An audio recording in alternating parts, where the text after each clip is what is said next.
I think this is to some degree been a history of computing and communication as we've seen it across the last 50 years. Is, you know, you have the mainframe centers, and then you have mini computers go out into the departments, and then you have PCs go to the desktop.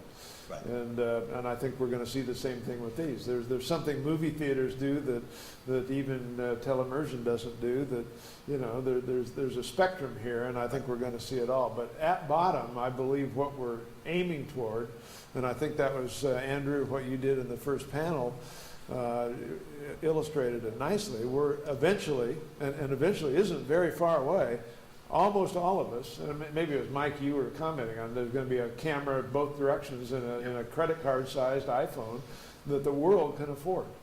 Virtually everyone in the world can afford. Yeah. And that just turns this whole discussion to one of what do you do with that ubiquity more than will it happen?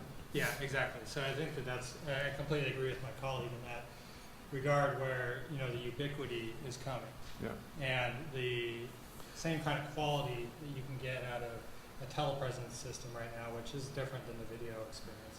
But the same kind of quality that you can get from that will come down to the individual level. There's just no doubt about it. It doesn't have to be Cisco that's delivering it, but it's just that's the way that the technology is going. And so, you know, this always-on, high-quality video experience is coming faster than any technological change I've ever seen. I mean, Chuck, maybe you know more about this than I do, but what was the time period between radio and television, right?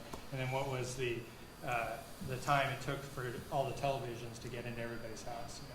I just happen to know those dates. Yeah, see, that's why you're at Stanford and I'm not. But you know, and so this switch to high definition.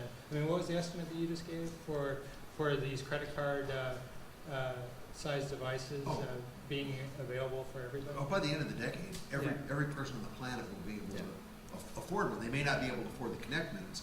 But we're finding people in Africa are taking little tiny iPod Nanos and filling them full of video.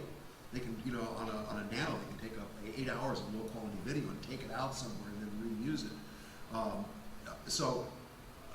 Independent of the communications network, we're seeing an incredible democratization of the video experience.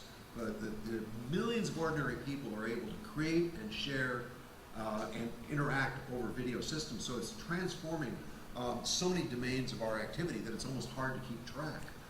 But for sure, education and business collaboration are two of the top level kind of domains where there's just radical changes.